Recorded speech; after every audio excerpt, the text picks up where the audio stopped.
ideologies.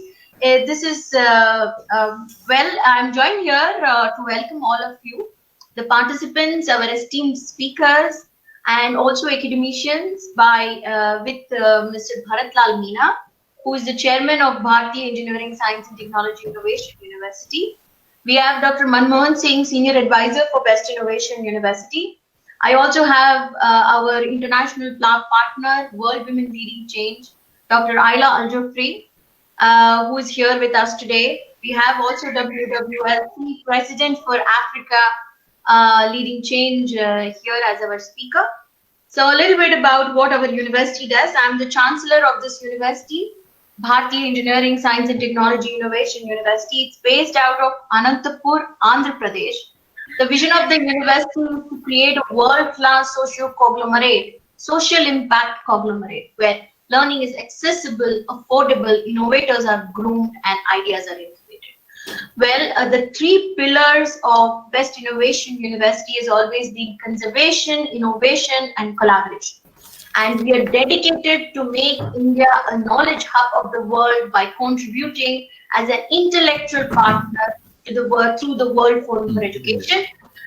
This is the intellectual arm of Best Innovation University because the university's framework revolves around the bird's eye view of the statutory bodies and the other bodies that give us guidelines. But World Forum for Education is an offshoot of Best Innovation University. It's a forum. We work across continents, we work across countries with knowledge givers, with organizations, with societies, with professionals, with institutions, and who have diverse socio-economic, political systems and cultures. Our strength comes from the quality of work, the recognition and support of our people, our members, our donors, our institutions, and our individual knowledge givers. We wish to do everything within our capacity and our means to spread positivity, to spread knowledge through individuals, institutions, and societies. And we are very happy that our partners in India include the Heritage, the Indic Academy, the Apna Desh International, and our global partnership includes World Women Leading Change.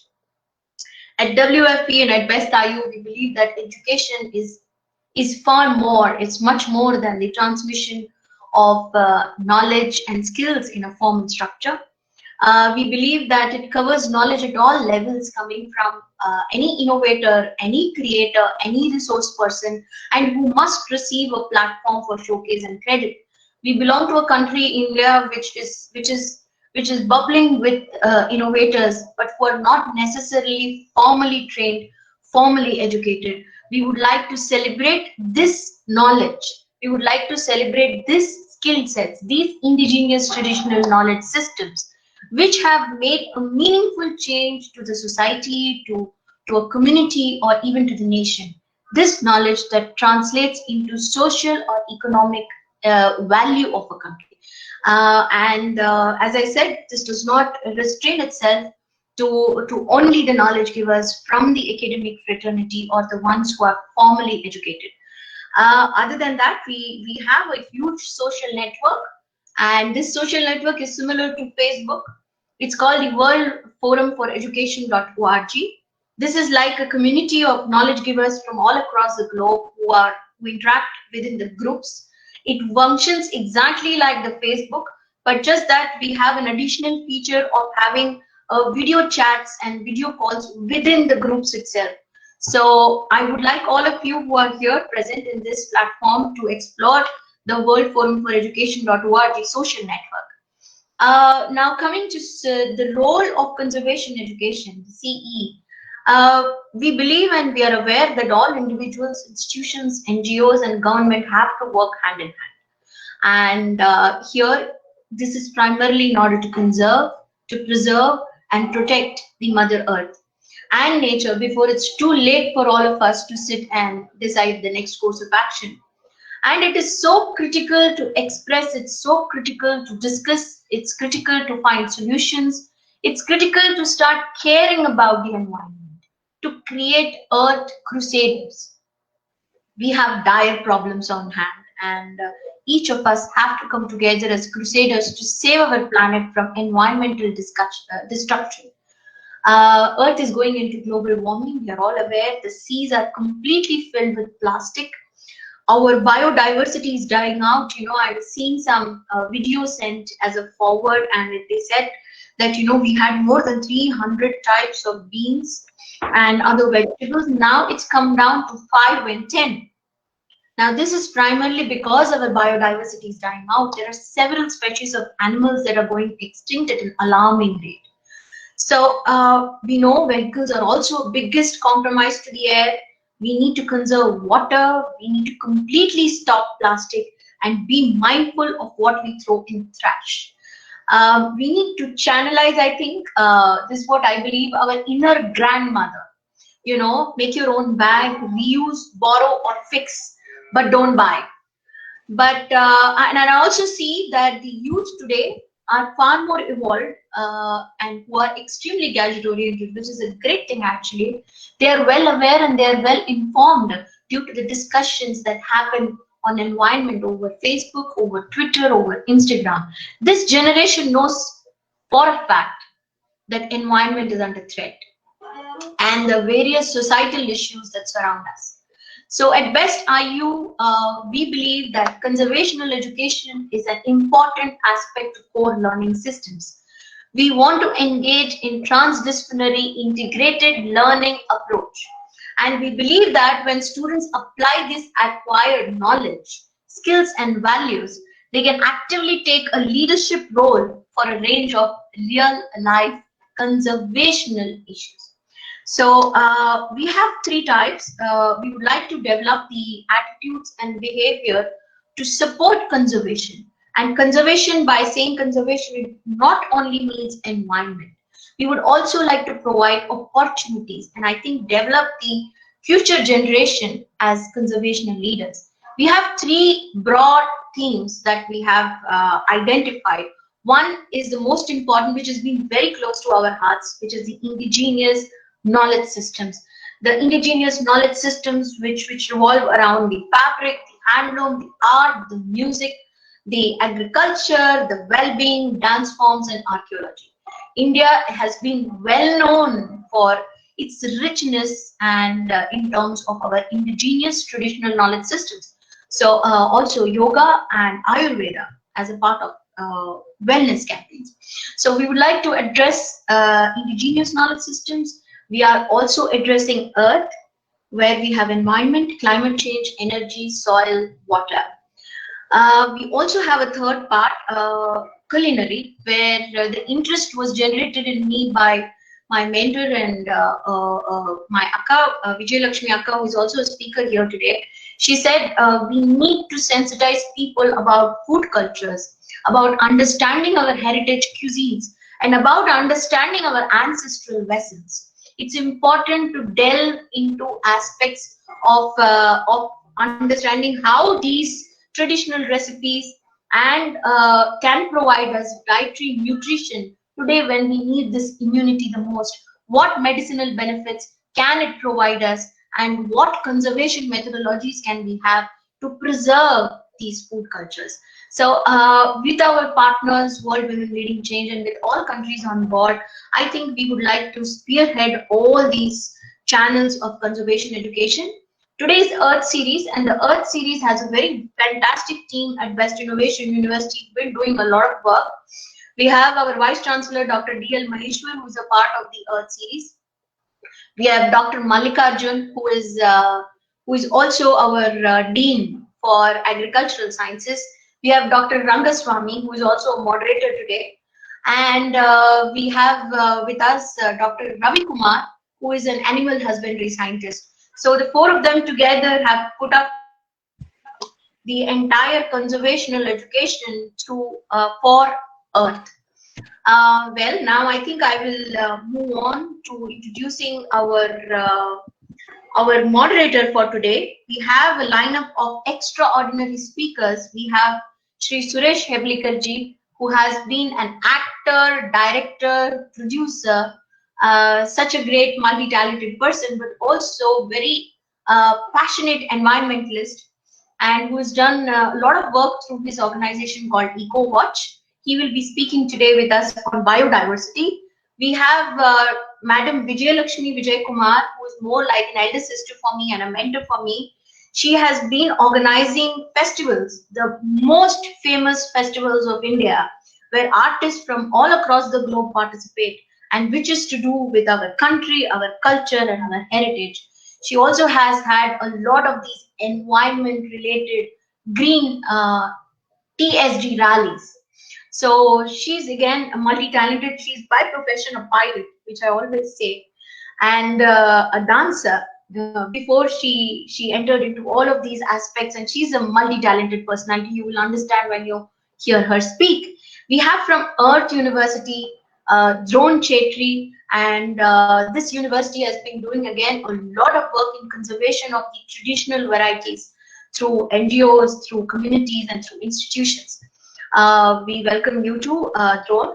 And last but not the least, we have my sister from Africa, Ambassador Alice Kamunge. She's the ambassador of water, sanitation, and peace from Africa. She's also the MD for Vera Beauty College, which is spearheading vocational education for the past 25 years in Kenya.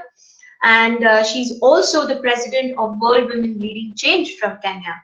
So this being the vast number of speakers that we have today, let me introduce you to the moderator. Moderator is Dr. Rangaswamy. He's also our team member for the Earth series and the conservational education for Earth. He has more than 30 years of research and teaching experience in plant protection. He has more than 50 research papers and articles in national and international journals. And his core area has been plant pathology. So I now introduce you to Dr. Rangaswamy and ask him to take over the further detailing of the webinar. Thank you, madam. Thank you so much. Thank you. Namaste. Thank you, madam. So I'm very much pleased to be a moderator for this today's the event that is on Earth series. So before the starting of the event, so it is my primary duty to welcome all the speakers on behalf of the Best Innovation University and also on the one behalf. So it is also my duty to inform all the the participants and also the speakers, keep informed about the housekeeping, the regulations, or you can say the rules about keeping up the timings and all that. So as all of us know, so nature is very essential to our the lives. So as he has it has giving us everything. Now from the food to the cloth, and also the medicine, and also the what you call this the mind, the what and also so it is our primary duty to ensure that the environment, the neighborhood, that is the protected. So it is also the primary duty of every individual, the citizen, to ensure that the neighborhood and also the environment is the protected from the air pollution and also from environmental the pollution. So this can be achieved by adapting, by changing our lifestyles in day-to-day what activities, whatever it may be, in terms of energy saving, and also in terms of the water saving, and also the many other activities that is that are the part of our lively activities. So with that, I will just the first of all I call upon the Suresh, the Hubli, renowned environmental scientist, to deliver his the speech. Sir, as you are aware that we are given 10 minutes, so within the 10 minutes we'll have to make complete the presentation, sir. So Suresh Oblikar, sir. We can go up to 15 minutes, please. Yeah, 15 minutes. And to tell you, let me just introduce the madam has already introduced Suresh Hublikar. So is all of us known to her, know him. So he's also a known environmentalist, the funding EcoWatch, founder of this, the EcoWatch NGO in 1998, and also he has produced, the noteworthy movies in the Canada. So particularly, this, and also he was also best director. I also got, the best national award for Usha Kiran, and also the Filmfare the award.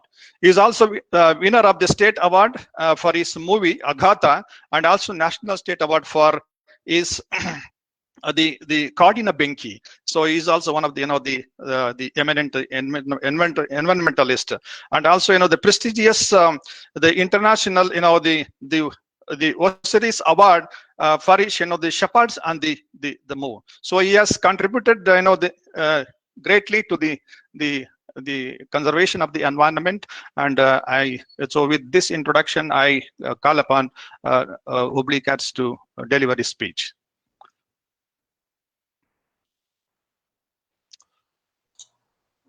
Sir, please unmute yourself.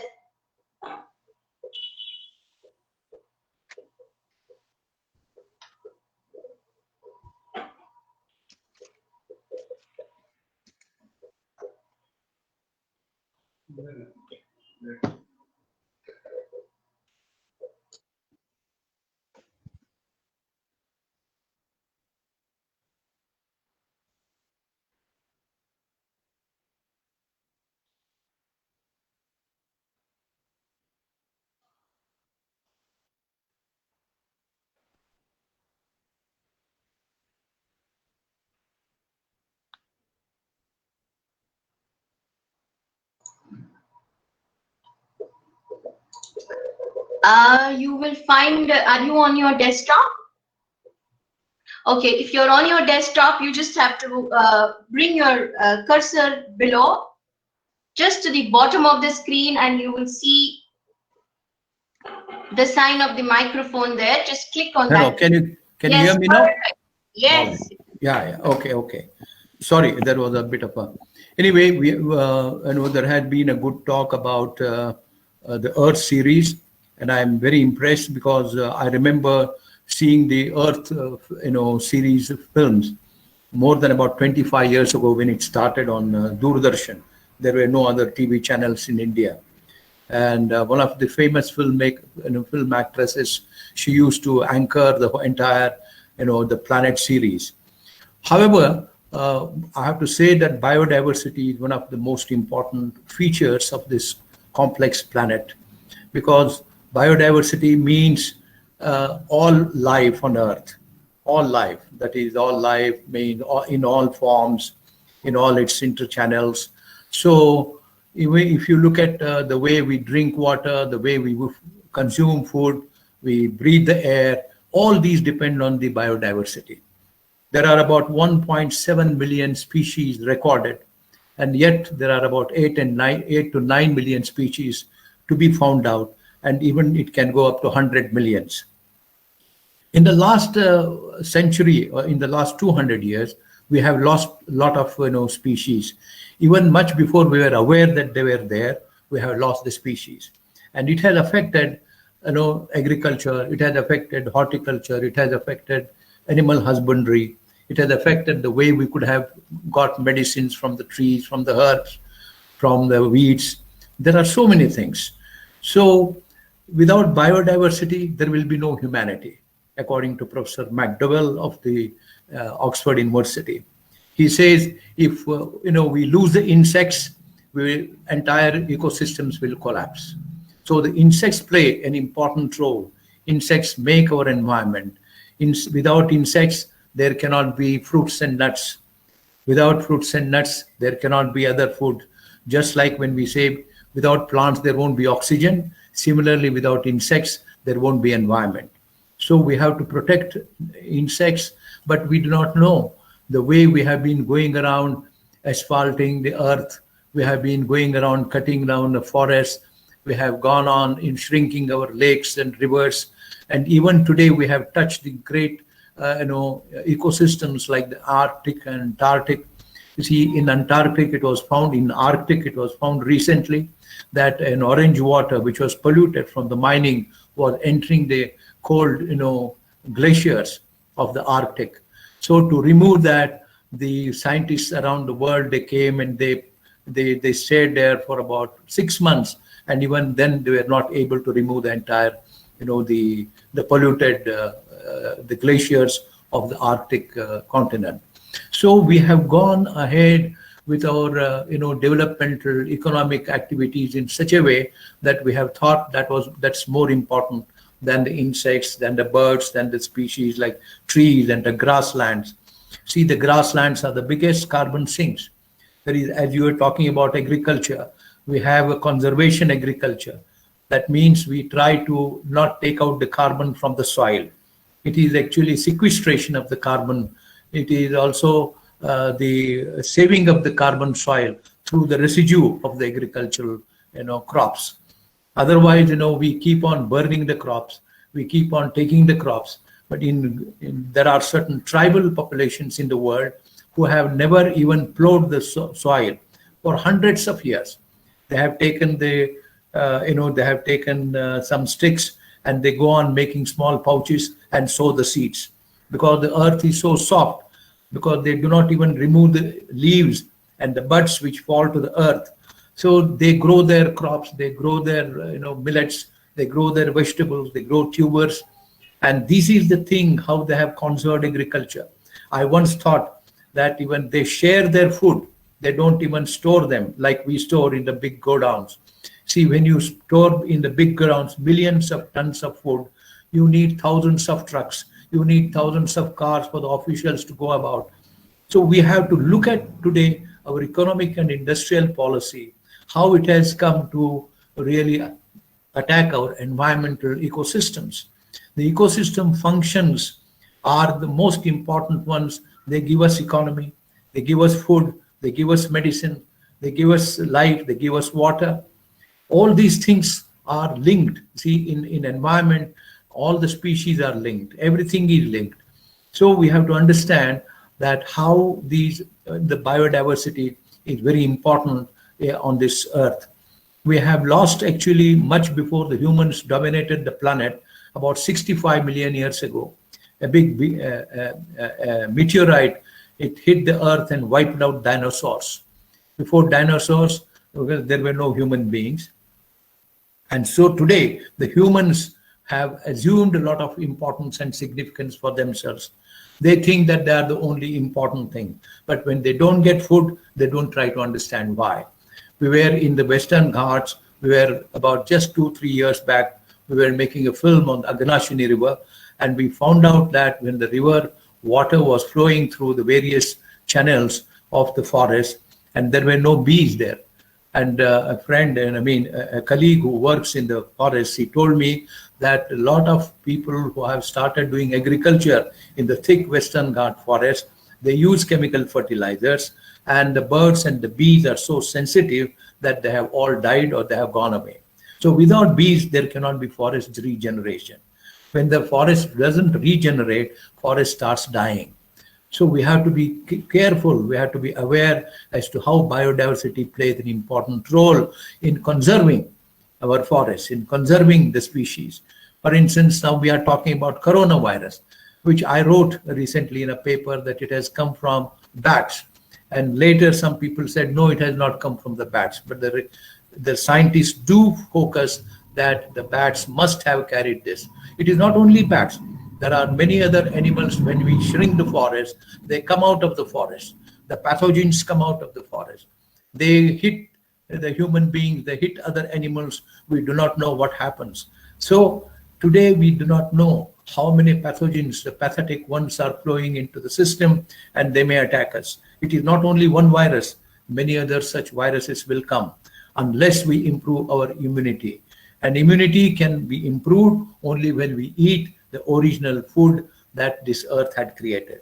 It's only Kerala and Goa that I know, and the peri-urban economies of India, the peri-urban systems, that is the villages which are on the border of the cities, they still have a lot of, the water bodies, their soil is good, they grow various kinds of vegetables, which the cities do not grow anymore. If you go now outside the city, you will see a rows of vegetables, a rows of nuts and rows of fruits which are grown there locally. So the idea today is to go local. Even today, I mean, there was a world conference on big cities, which said the one lady, she said that if we do not go local, perhaps we'll not be able to save this planet at all. Local means you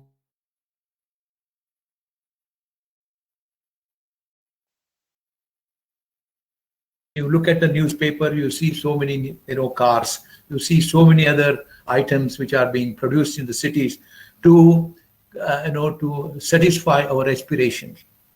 We have to understand what our aspirations are, whether these aspirations are right. If the aspirations are going to cause huge environmental destruction and then there is no life, then what kind of aspiration it will be? So there is a divide between wants and needs. Yes, there are a lot of needs and there are few needs which we have to satisfy, but the wants, start multiplying.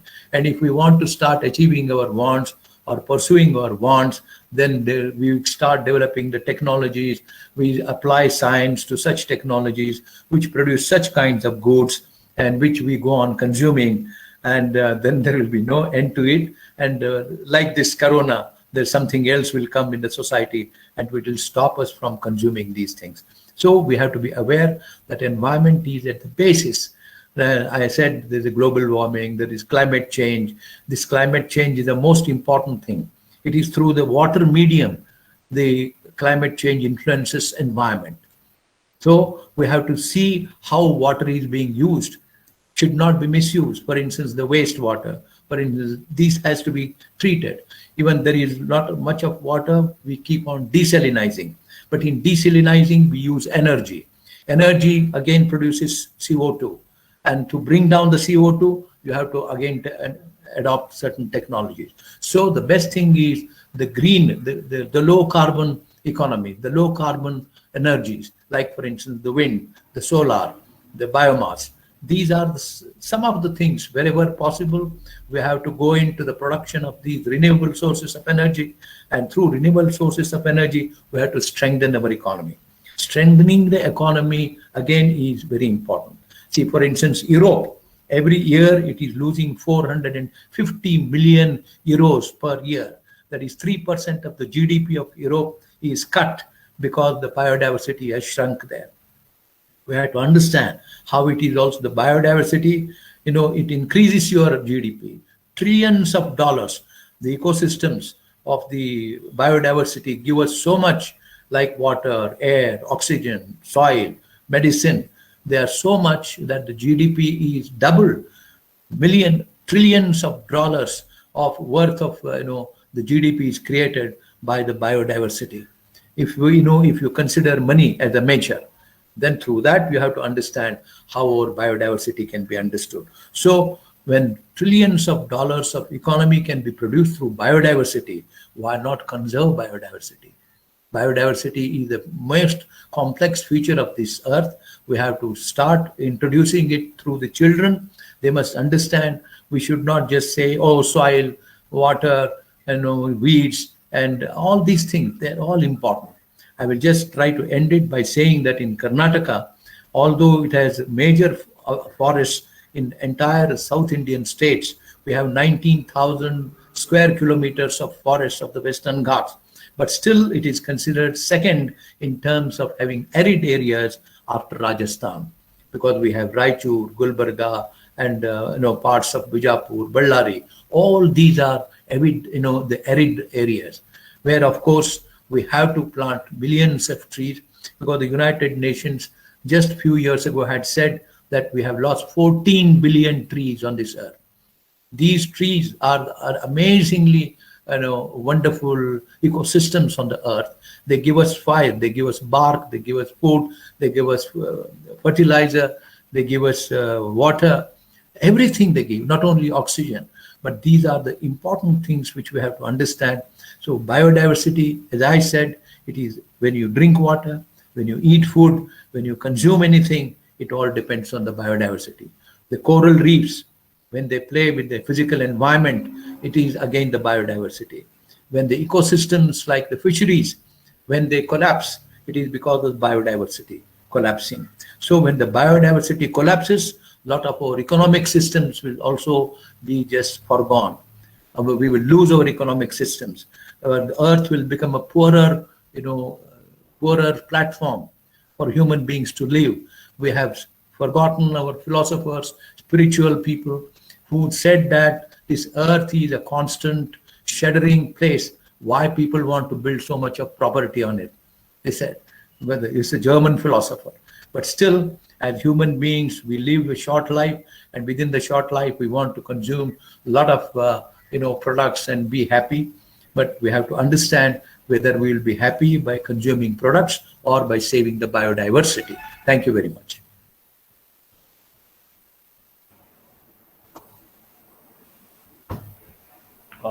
Thank you very much, Dr. Suresh Ambedkarji. Hi, everybody. This is Shazil here. I had to pitch in for our faculty, Dr. Rangaswamy, as he's experiencing some technical difficulties. So, Dr. Heblikar sir, first of all, I would like to mention you are always an inspiration, sir. From the time I have heard you in the World Forum for Education, I have been following certain advice, small advices. First, I started with the terrace gardening. I think it was based on your advice. And today, sir, while listening to you, I got a wonderful message on biodiversity.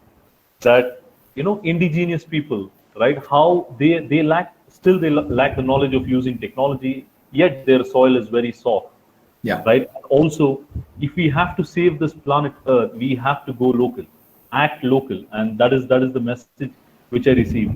And also, so very important point which I learned today, that when biomass, when wind and solar, the low carbon energy things can bring us with trillions of dollars in economy. Why not use them instead of the high carbon one? So and also, sir, your message about how this COVID and how biodiversity can help in fighting that is wonderful and well received. And also, sir, you have a lot of fans. I think sometime we should visit Best Innovation University. Sure. And on the International Earth Day, when you gave a talk, I think they've all become fans. So we would look forward to seeing you once all this COVID is over, sir. Yeah, Thank you very much for that wonderful address, sir. We look forward to hearing more from you in the future. Thank you. Right. So thank you very much, sir, for your wonderful the speech, and particularly your some of the thinking on the conservation of the local indigenization, particularly with respect to the immunity is concerned in the Kerala is concerned. How actually it boosted and helped us to overcome this deadly virus, and also the conservation of this the renewable energy for the various routine the activities like the water purification and other things, instead of going in for the high energy the equipments or something like that. And also in the conservation of the biodiversity, in improving the GDS, and with the giving specific examples of some of these the Western countries. And also you have enlightened us about this the role of the zero cultivation. So that is another thing, and also the role of insects, particularly in afforestation. I mean, in the development of the forests and all that. So thank you very much, sir. It's very informative, and I thank on my own behalf and also on behalf of the Best Innovation University for your the nice the presentation, sir. Thank you very much, sir. Thank you. So if there are any questions, you can particularly this the participant can ask. We will have questions given in the messages, and if there are any, we'll take it in the end. So you can move to the next speaker, Doctor. Yeah, madam. So I call upon Vijayalakshmi Vijay Kumar, the director of the Center for the Software, the Karnataka, and she is one of the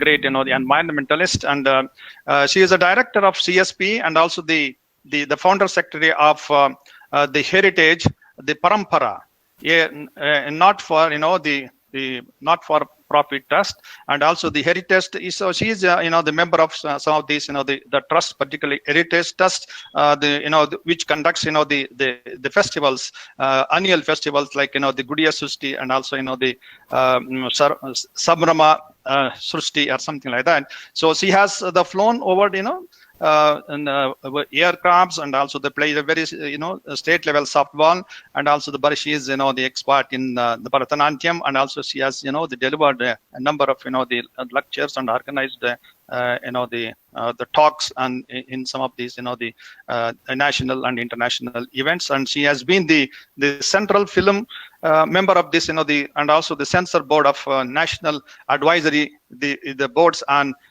philately. That is one of the the important the organization, and she is also presently writing a novel based on this and some of the historical events in the India. So this is in brief about the achievements of Vijayalakshmi Vijay Kumar. So with this the introduction, I call upon the madam to deliver her the lecture. Namaskar, and I thank Dr. Rupa and the BESTIU University for Innovation University for inviting me to share a couple of my thoughts. My namaskars to the esteemed panelists. I will take a view about soil, water, and climate change from a cultural perspective. Who follows a traditional lifestyle, ecology and living in sync with nature is a way of life, and it is not separate from us. See, we believe that the world is always in a state of flux. That is why we call it Jagat. And when it is and we have, ours is an unbroken civilization. We have gone on for thousands of years, and our grandmother's tales are not, just to listen and forget about or to wonder at what our country was a long time ago. But, our country has the... Our country has the wonderful perspective of living in sync with our past and our present. So actually our past, it's not even past, it's contemporary, because the knowledge that is passed down is something that is very applicable to life today. So if you look at the traditional lifestyle, one starts their day by praying to Mother Earth. And when you pray to Mother Earth, it should not be just an act of a ritual, but it's actually praying to Mother Earth. When you pray to Mother Earth, you're saying that she is a divinity. And then, you normally, it's a normal thing that you go out. If you have any animals, you feed the fish, you feed the birds, you feed the crows, you feed everything around you before you eat. And then, of course, you definitely worship. It's either it's a tulsi plant or a bilva plant or, whatever trees are around. And why did they do this? Is it that we are a dumb civilization that we pray to animals and trees and, just about everything around you? I don't think so, because the reason why we gave everything a divinity status was so that we respect it. And when you respect it, you don't desecrate it. But unfortunately, we are tending to become a non-thinking society now. So when we say, if you go to North India, nobody will even say Ganga. They'll say Ganga Maya only, because Ganga is like a mother to them. They will pray, but on the next turn, you will see that the sewage from their house is going into the river. Why do we do this? In fact, in our Vedic literature, there's a verse that says that no human waste should ever sully any of the public water bodies. But we are unthinking now. That's the reason why we do it, because we are unthinking. We do not think about our actions. When we say, why did we have all the festivals that we have? We just had we've just gone past a festival that we celebrate in South India called Adipirakku. It's a celebration of River Kaveri. Why do we celebrate the rivers? It's not just an act of ritualism. It's an act where you should actually truly respect it. And in the Indian philosophy, if you look at the Mahabharata, there is a whole chapter on how the sage Kashyapa had 21 wives. And his first wife, of course, was Aditi, and she was the mother of the Adityas, and then 33 crore Devas, and then there was Diti and Danu, who are the mothers of the Daityas and the Danavas. And then, you have Vinita and Kadru and Surabhi. And so who are all these people? Vinita was the mother of all the flying, all the avian creatures. Then you had Surabhi, who is the mother of all the bovine creatures. Then you have Kadru, who is the mother of all the reptiles. Why did we do this? Is it because we're stupid? No, it's because for an Indian, we totally recognize divinity in everything around us. So we do not believe that the planet Earth has been created for the crown of creation, man, to use, abuse, misuse, and do whatever we please. If we have the problem of the coronavirus today, it's because we think, man thinks that we own the planet. So we don't care about, giving that buffer space between wild animals and the mankind. So there is no buffer space. So we are exposed to pathogens that man can't take. So why is it we do this? Because basically I'll say we are a non-thinking society now. It's not just in India, world over we are non-thinking. We do not think about what we are doing to the planet Earth. Because basically we don't care.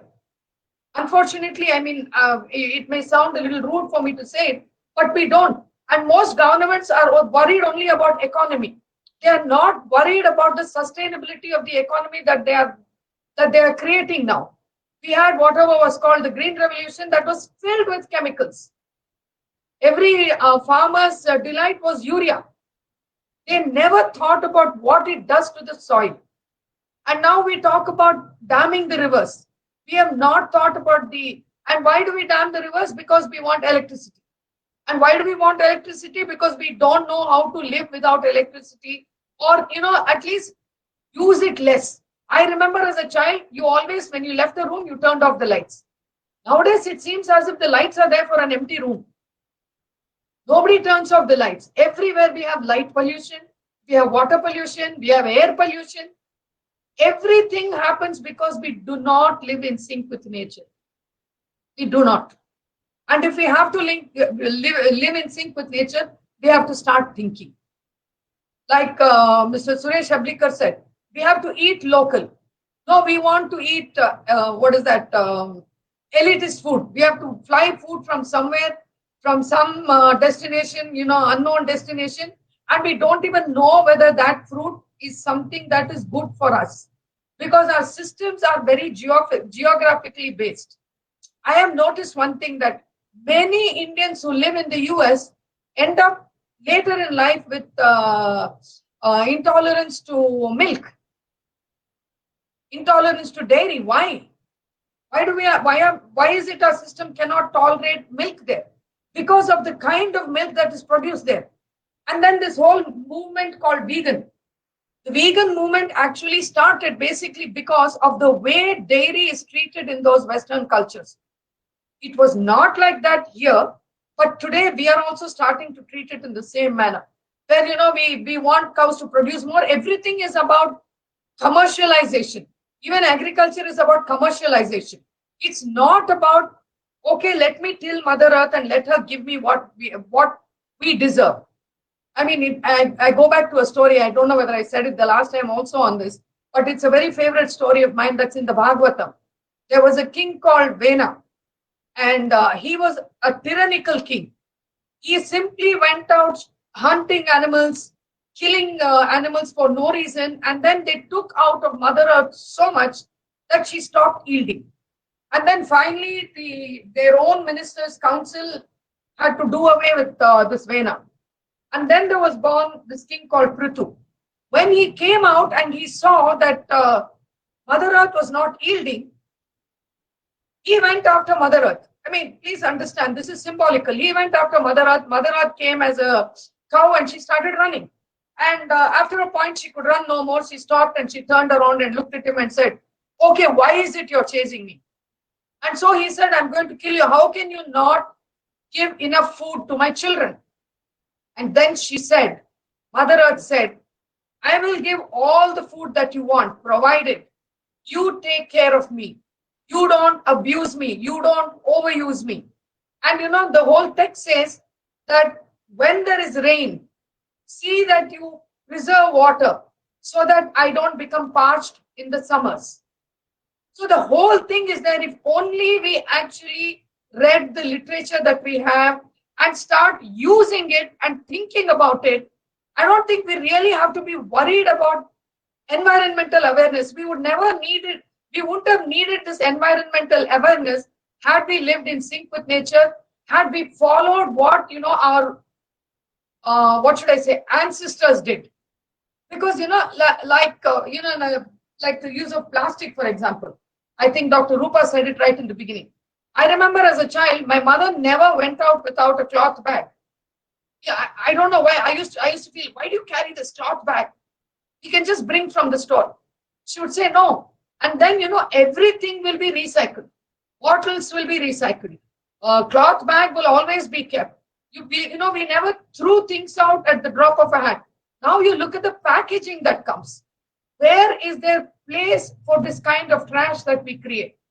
How will our soil ever be able to rejuvenate itself? If you drive out of Bangalore, all you see is trash on both sides of the road. And then, unfortunately, many farmers are allowing people to dump this, thinking that the vegetable waste from that will help. But, the soil is getting filled with plastic. Where are we allowing our soil to live? Are we doing anything for our soil to rejuvenate? When we do agriculture as a business, you don't care. You just put chemicals. You don't allow the soil to rejuvenate itself. And when we say climate change, you look at the amount, the way the buildings are built today. Every building, unless you have a AC, you cannot survive. So look at the amount of heat that's going into the air. And instead of looking at the root of the problem, you're always trying to fix it. We are becoming a society that just fixes. We don't look at the root of the problem. We don't have the courage to make a change in our lifestyle.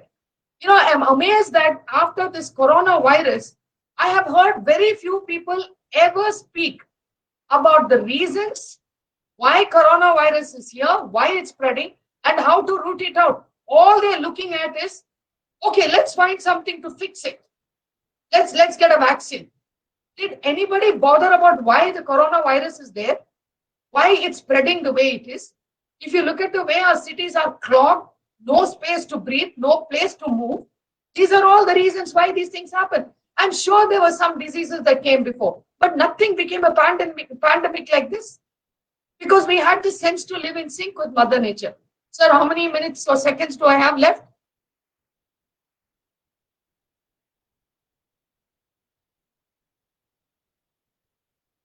You have to unmute yourself, otherwise I can't hear you, sir. You still have time. Go ahead, Akka. We're listening. Okay. So we have to understand that there are some things that, we have to turn to culture. If you ask me, I'll say everything we have to turn to our culture, because our culture has stayed for tens of thousands of years. Well, there may be some things that came from other cultures, and as time goes, there may be some things that we have to correct. I'm not saying we're perfect, but let us take the essence of what we have and actually use it. See, like the Devaracados that we have, those are areas that were kept where nobody had to enter. Why? Because it had to preserve biodiversity. When there's any heavy rain in Bangalore, hundreds of trees fall. Why? Because we have planted trees that are not native to our country. Why don't we plant the champakas? So what if there are fruit trees on the roads? Let somebody enjoy the fruit trees. Why not? Every time there's a politician says, I have planted 10,000 trees, where if all along that every tree that they were planting had survived, we'd actually be living in the Amazon now. Why is it we don't think? And then you see this is what happened in America. If you read Native American literature, it says that if a squirrel climbed a tree in New York, it didn't have to get down till the Mississippi River because there was such a forest cover. They did the same thing. They killed their biodiversities, they cut down their forests, and it's all a monoculture. So I think we are also going down that dangerous path if we don't actually look. See, you go to the forest department and ask them for a biodiversity of trees. They'll say, we'll give you silver oak. I don't want silver oak. Why not give me champaka? Why don't give me the jamun fruit? Fruits that will attract the birds that because we don't think that the animals have to survive also. We don't think so. Why not plant things that the bees will have food for? Everything we do is man-centered because we think that we are the crown. You know, we have allowed other cultures to come in so much and completely brainwash us to think that man is the crown of creation. We are not. We are not. In fact, you know, I think we are the ones who destroy. If you look at animals, they don't eat more than what they have to eat. In fact, I had a big argument with our farm staff. I said, allow the mother and the calf and the mother to be together. No, it'll overeat. I said, no. A calf is never going to overeat. She will eat when she wants and eat only as much as she wants, but not us. I mean, we would have eaten a full meal and then you see this something that is very tempting and you will give into temptation. Animals don't give into temptation. They live by their innate dharma. But unfortunately, we have been given the freedom to discern, but we don't use it. I hope, you know, that all this so-called globalization that happens doesn't steal us of our innate culture and keeps us on the path where we recognize that we are one amongst billions of species and we have to live in sync. So having said that, I think, I hope I have made my view on this topic clear. And I would also say one thing, like for example, the Ganesha Habba. Why did we celebrate Ganesha Habba? That was the time when the rains had come and, you know, the soil had got completely clogged the Kalve systems. So you took from there and you made your Ganesha and you put it back in the middle of the lake so that you did the cleaning process. But now what do? We make plaster of Paris and we dump it everywhere. We use lead colors. Ganesha Habba is not wrong. But doing something, not following the right method is wrong. But what happens, our media will immediately say, oh, you know, all these festivals are creating problems for pollution. The festivals are not creating a problem for pollution. It's the way we follow it that is creating problems for the pollution. So if we look at all our festivals, if you look at whether it's Pongal, any of these festivals, they are all in sync with nature. Even the menus for the festivals are all in sync with what is available at that time. They never told us to have mango in October. Our mango is done during Yugadi festival or the Tamil New Year festival. That's when we had mango because that was in season. So I think without many people say, oh, I am, what is this? I am spiritual, I'm not religious, you know, all this kind of dialogues are here. Let's not throw the baby out with the bathwater. Let us learn to know what we have to take. You know, like the Chataka Pachi or like the Swan, that is a very great part of our literature. Let us know how to discern. Let us know how to see what is the path that we have to go. And let our path not be only the path of man. Let it be a path that includes the entire creation, man, animal, mountains, rivers, plants, everything. Thank you and namaskar. Thank you, Akka. I'm very happy to know that we have on 21st a virtual awareness workshop on using eco-friendly Ganesha with the Ministry of Youth Affairs, our NSS self-activist initiative. So I thought I'll let you know. And thank you so much. This is so thank you. Yes, Rangaswamy now. Yeah, thank you very much, madam.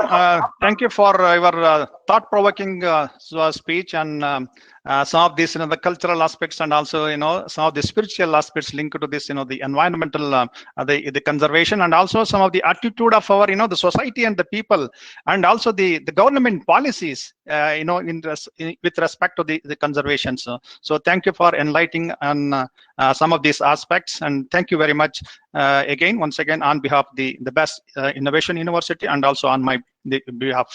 Thank you very much, madam. So next I call upon Mr. Chatri, Drona Chatri, the Navodaya Earth University, New Delhi. So he was Program and Communication Head, Navodaya Trust, the Dehradun. He has worked as Youth, the Program Coordinator in Bhutan, and also he has served as a Program and Intern Coordinator for Navodaya Trust, Dehradun, and has worked with almost 23 schools, more than 20 schools in Dehradun on Garden of Hopes. Garden of Hopes. He has also worked as an assistant marketing manager in Safari, the travel. This is in brief about the introduction to one of our the eminent, the speaker of the today's the event, Mr. Dharana Chetri. So I welcome you, sir. Thank you so much. Thank you, Dr. Rupa, and thank you, Best Innovation University, for having us, like having me and Navdanya. So getting to the point, I would like to speak about Earth, climate change, and soil and water. We would like to share about what we have done over the past 33 years as Navdanya. So basically today, in today's world, we face two planetary crises. One is the climate change and one is extinction of our species. So our current mode of production and consumption, like we have been always like producing so much than what we actually eat, starting with the Industrial Revolution and the industrial agriculture. And both of these crises has been a huge part of climate change. Scientists has made so much studies about climate change, saying that if humanity doesn't take any action, the climate change chaos would just increase day by day, and it will lead to a catastrophe where like 4 degrees Celsius would just increase by the end of 21st century. Now, industrial agriculture and a globalized food system are responsible for the 40% of all greenhouse gas emission. Chemical monoculture are also more vulnerable to failure in the content of unstable climate, industrial and chemical monoculture, along with the globalized system directly controlling and contributing to the climate change to a very horrifying extent as of now. The spread of monoculture and the increasing use of chemical fertilizer in agriculture, combined with destruction of habitats, have contributed to the loss of biodiversity, and this biodiversity would have helped sequester greenhouse gases. We actually use more than what we actually consume, and in which we are actually pushing away all the species 1,000 times more than a normal rate. And then we call this as a progress. We have to change from ego to eco, being a part of ecology, not being on top of the food chain, but being part of the food chain. Now, climate change and biodiversity conservation are actually connected to agriculture, our food and our bread. How we grow our food has a major impact on our health and on the planet of the health and the people. Industrial agriculture is based on fossil fuel and chemicals. It uses 50% of the atmospheric pollution linked to excess carbon dioxide, nitrogen oxide, methane gas, all comes from industrial agriculture, globalized food system. For the last 33 years, Navdanya has been sowing the seeds of hope and seeds of resilience. So our work with the communities all across India are to conserve biodiversity and practice biodiversity-based organic farming, which shows and which we can address climate change and rejuvenate the planet, one time, one seed at a time.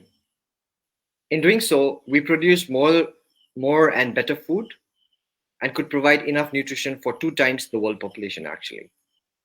Navdanya work on climate change also shows that the effort that mitigated climate change is not because only the contribution to adapt, but also to contribution to the climate and ecological justice. We are dealing with the climate change issue as of now, directly working with the farmers through participatory research. We actually work on, as you all know, that we have North Pole and South Pole, but we called the Himalaya range as the 3rd pole.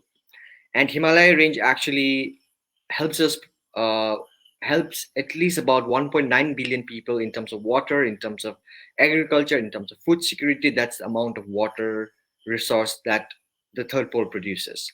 And we have been working with a lot of communities in Ladakh, in Nepal, in Bhutan, in Uttarakhand and Himachal. So other than that, we are also conserving climate resilient crop and varieties in at least about 150 seed banks all across India. We kind of work with 22 states in India. We have taken a long-term study comparing the soil of chemical soil, like chemical farming soil, and an organic farming soil, and which shows that organic farming actually increases the soil fertility and soil health, and in which it actually increases the food production and helps us to reverse the climate change. Our work has also shown that indigenous seed and organic farming actually contributes to a very significant way of climate resilience, agroecology based on ecological process, and therefore being free from fossil fuel based chemical inputs, and also avoids greenhouse gas emission, thus contributing to mitigation. A transition to biodiversity intensive, ecological intensive agriculture addresses both the climate crisis and the biodiversity crisis simultaneously, while also addressing the food crisis. Even though the industrial agriculture is a major contributor to climate change, agroecology and organic farming, and actually working with nature, takes excessive carbon dioxide from nature, where it doesn't belong. And through photosynthesis, it puts it back to the plant and soil, where it belongs. Organic farming has also helped Navdanya for the last 33 years, in which we have actually rejuvenated our soil, which was a dead soil, into a living soil.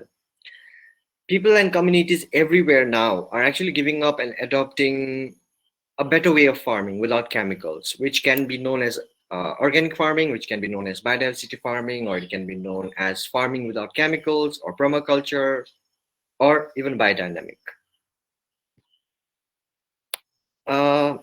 The relationship between the seed and the soil and the life of the living carbon is very much intact, as the extraction of the fossil fuel, which is dead carbon from the oil, like from the earth, burning it and putting uncontrollable emission into the atmosphere, has ruptured the carbon cycle and has created this catastrophic climate change which we are facing as of now. But if we stop working with more fossil fuels and actually start working with hands with the soil, the living carbon from the atmosphere, we can actually justify with our farms and forests in terms of both biodiversity and biomass. Biodiversity and biomass densely produces more nutrition and food per acre, and it also increases not just the living carbon in the soil, it increases all nutrients and the density of beneficial organisms. At Navdanya Farm only, we have increased the soil organic matter by 100%, which is 2.2 tons per hectare. So an alternative, a biodiversity intense, agriculture intense, localized food system will actually help us rejuvenate the planet, our health, the biodiversity of the plants, the biodiversity of all the species on Earth, and actually help us stabilize the climate change. So apart from that, I actually belong to Bhutan. I've been working with Navdanya for the past 7 years. So Bhutan is one of the countries which has never faced any crisis in terms of food, or in terms of water, or in terms of poverty, or malnutrition, or hunger.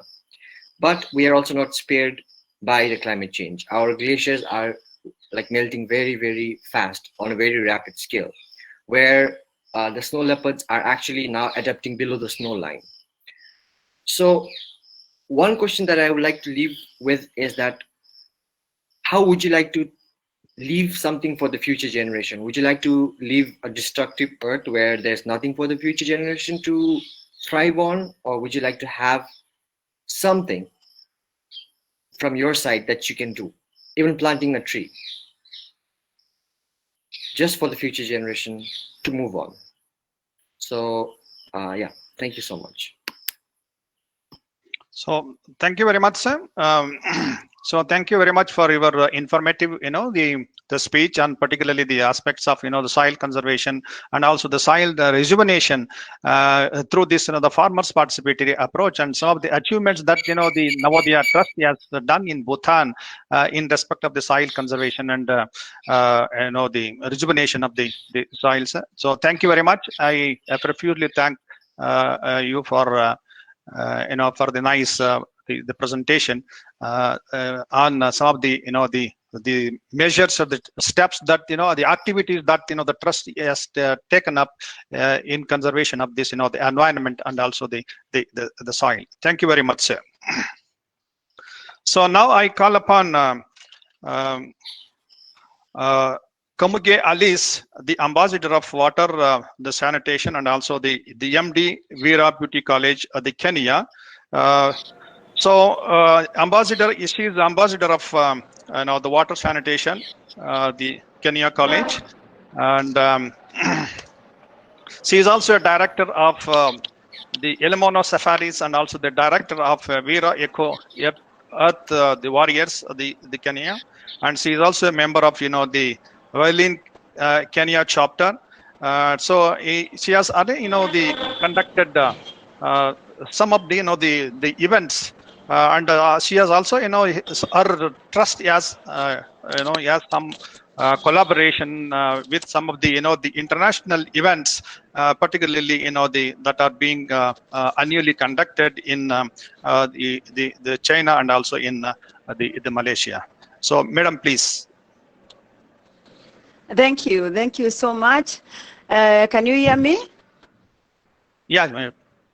Thank you, everyone. Thank you, Dr. Rupa. Thank you, BESTIU University, because you have taught us a lot, and that's why I never miss any conference by BESTIU University, because you touch something very personal to my life. I'm very grateful to be part of this conference today. Yes, my name is Ambassador Alice Kamunge. I'm ambassador for water and sanitation and peace. Because I believe those two then go together. Today, I want to touch on something which is very dear to my heart, the water. Because all what we have talked about today, the biodiversity, the bottom line is controlled by water. Because without water, nothing can live on earth, not even the universe, nothing which can survive. And the biodiversity depends, the lives depends on water. And that's why our conversation today, all around, we are talking about something which will make our biodiversity survive. And all that what we are doing, we are talking about how we can make sure that the world has water. Because when we don't have trees, we have no water. When you don't conserve the environment, we have no water. When you don't plant trees, we have no water. When you don't take care of environment everywhere, when you don't take care of the forests and the vegetations of the earth, we have no water. And when we don't have water, then that's where the problem starts, because nothing can live without water. All animals and plants and everything on earth which has life depends on water to survive. Human body is made of 3/4 of human body is made of water. So you can imagine if you don't have water in your body, then you can't survive, because 3/4 of your body mass is water. Life forms, anything with life on earth depends on water for survival. Water helps our bodies, animals' bodies, and even the trees to transport and to break down food and keep the organisms in our bodies cool and nourished. Even microscopic animals like the fungi, everything depends on water to survive. Without water, they can't survive. What am I talking about? If we can make a simple mathematics, I'm not a scientist, and that's why I love attending BESTIU conferences, because slowly I'm becoming a scientist, because this is where I've learned so much on research. and it has really helped me to understand so much about the earth, so much about the plants, so much about the soil. But if I take a simple calculation of the earth, assuming like somewhere I read on the net that if you take 100 gallons of water and now you divide those gallons into the world, I mean, assuming those 100 gallons is what fills the earth with water, we saw that 97 gallons is the ocean water, which is salty and is not drinkable water. 97 of those gallons. And the two gallons is the ice water. So when we talk about the ice melting at a very high rate, it means those 2 gallons, very soon they will run out of the earth, and we will have no water coming from those 2 gallons of water coming from the ice. 0.8 gallons is groundwater. The water, the boreholes we sink every now and then. We sink boreholes trying to get water. So that water covers only 0.8 gallons. We get water from the ground. And you can imagine what we are talking about here, all of us. We are talking about 0.2 gallons of water, which comes from the rivers, it comes from the lakes, it comes from the wetlands, and from the ground, the rain we get. Only 0.2 gallons. In a simple layman language, that's what we are talking about. So it means if we have to get 0.2 gallons of water to feed the world with water to drink, if you have to take care of 0.8 gallons of water from the ground to take care of it so that it can feed people, if you have to take care of the 2% or 2 gallons of water which comes from the snow, which comes from the ice, so that together we have 3% of the water the world needs, the microscopic life needs, everything, everybody needs, animals need, and the trees need to survive. Then we need to start the conversation of conservation, water conservation. How can water be conserved, and how can conservation help mankind? I want to give you an example of my village, and I usually tell Dr. Rupa about this village life where I was brought up as a child. And when I was growing up, we used to die of hunger every other year. If we skip this year, the following year there will be drought and we all die. The children were dying on the streets, and people from down, because we are on the slopes of the mountain, and the people who live down the mountain, the drought was starting there and going up towards the mountain. And people would start dying down the mountain, and they start walking with their children up the mountain.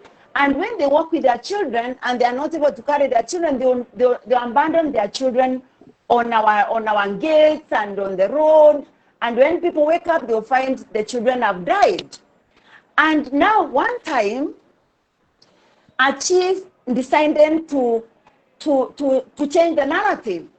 And the chief in my village decided to say that he's going to change the narrative, and Meru, where I come from, will not die of hunger again. And he started a program with the children. And he started teaching us, going to school, teaching us the importance of planting a tree, the importance of covering the riparian land of the rivers, the importance of making sure that when you cut a tree, you plant 2 trees. And in short, within 5 years of my childhood, the village where we used to die every time of hunger, the village where the rain and the rivers were very far, we used to go very far to fetch water, the narrative changed. Because within 4, 5, 6, 7 years, the whole area was forest. How did it become forest? Because the chief talked to the right people, the children. And he was paying us. And you know how he was paying us? He was telling us, if your father cuts a tree and he does not plant 2 trees, because he made sure that parents were taught, when you cut a tree, plant 2 trees or more. Then he went to school and he taught children, if your father cuts a tree and they don't plant it, another tree, you'll die like those children you'll see him being dumped on your gate. And your father and mother will run away and leave you to die. If you don't want to die, and if you don't want your parents to dump you and go, and then you are left to die on the gates of other people, report them when they don't plant trees. And we followed that to the letter. And we became the police, the environmental police. And that's where my passion for environment, my passion for water started there. And because we started reporting our parents. And before we knew it, Meru was a forest. If you go to Meru County right now, it's a big forest where people eat fruits, in the wild fruits. You go to the forest and you find food. Water flows freely from the forest. And there's no hunger in Meru anymore. There's no hunger in Mount Kenya anymore because people embraced the importance of planting trees and protecting the rivers. And that's why even today, I believe, if you want to save mankind, if we want to save the rivers we have, if we want to save the drink gardens of water in the world, we need to take care of the water catchment areas. And what I did as I grew up, I started events with university students and events with secondary school students, and every young person I will see, I started having activities with them where we would do like a pageantry, but actually it's not a pageant. I was not interested in pageantry, beauty pageantry, but I realized young people, you can't go and tell them go and plant trees, go and do that, because they won't do it. But you do it with something they love. When you bring a pageantry and you tell them, look, I want us to advocate for good environment in our country, from where you come from, the region you come from. Can you do something? What can we do to make your environment better? What can you do to cover the rivers in your area? What can you do to make sure that the parents do not open the rivers, that they plant vegetation on the river, riparians of the rivers? And now when you come and present it and you show how you are beautiful, yes, you are a model, yes, you are a young man who is beautiful, yes, you're intelligent, yes, you want to represent Kenya in another pageant, yes, but now tell us, what can we do on the environment? What can you do to make your place better? What can we do to change the environment in your place? What can we do to have clean water in your place? What can we do to clean the environment? We did that from the time I started, and I can for sure say I've seen a big difference with our young people, because our young people they are like sponge. They absorb the information. This is a time, and that's why I like BESTIU University very much, because this is a time to instill the information you want the young people to have. And if you want the young people to embrace good environmental conservation, if you want the young people to start taking care of environment, taking care of trees, taking care of the mother earth, this is the time to show them the importance. And if we show them the importance, and if we help them to accept it and own it as their own, then we'll see by the time they become parents, they'll be like me. Because when we became parents, we started now that adapting the way of conserving the environment, like where my farm is, there's a river which passes through there, and I've made sure that all the people along that river, that nobody uncovers the river frontage, because I feel pain when they do that. And when you talk to them nicely, we have even a competition where we normally say that for every season, we give the farmers the seedlings, and they plant on the river frontage. So, and we teach them that when you plant these seedlings, you get firewood, you get timber, and you get the river is covered, and you get the rain. And slowly they started seeing the benefit, because you have everything you need when you have the trees on the river banks. And this is what we need to teach people from all over the world. And that's why I'm very happy to have this conversation, that we can start teaching our young people, because You can't teach old dogs new tricks. But so teaching the old people how to take care of environment might be challenging. But if we start teaching young people, even if we can take this forum down even to primary schools and secondary schools, we start opening the clubs, environmental clubs, the eco earth warrior clubs, because that will go a long way. Because like here in Kenya, I've started some eco earth warrior, and I call upon my friends. I can see there's somebody who is having eco earth. Why? How can we change that to make it like a kind of a pageantry for young people, young men and women who are intelligent, who are educated, to come together and tell us about Mother Earth. There's nothing as beautiful as that, as when our children talk about the beauty of Mother Earth and how to protect Mother Earth, how to protect the rivers, how to protect the trees, how to protect everything. Because if we don't do that, very soon we'll have no forest, we'll have no natural forest. And when you Madam, don't have it is time natural to forest, conclude. thank you. When you don't have natural forest and we don't have forest, then the global warming will be impossible to manage. So for me, I call upon the team here, the universities here, our friends here. Let's join hands. Let's bring our youth together. Let us teach them the importance of good environment, and nobody will lack water. And when we have water, there will be a better place for all of us. Thank you very much. So thank you very much, madam. So madam is very actively working with the environment, technologies, and something similar, very concerned with the water conservation. And also she stressed upon the importance of the water in our daily life, and also in terms of the agriculture, in relation to the agriculture. And also she stressed the need of the educating the students and also the children about the importance of the waters and the various the conservation strategies that is needed to conserve the water bodies. So thank you very much, madam. So with that, we have come to the end of this today's the event is concerned. So I thank all the speaker for their thought-provoking the presentation and also the useful information. So now I call upon Dr. Ravi Kumar, the senior faculty of the BEST University, to conclude the session. So Thank you, to sir. give his the concluding remarks. So I once again, on my own behalf and also on behalf of the BEST Innovation University, I thank each one of you, sir. Thank you. Thank you, sir.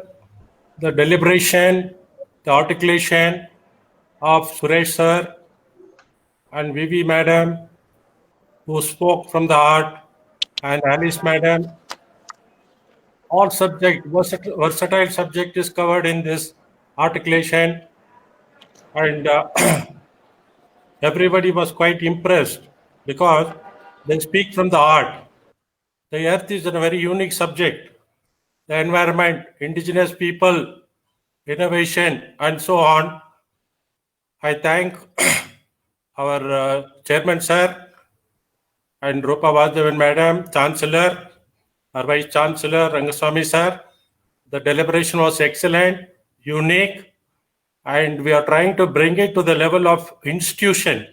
That is the concept we are developing it, and this series will be continued next Wednesday, 1 p.m. GSM and 3:30 Indian Standard Time.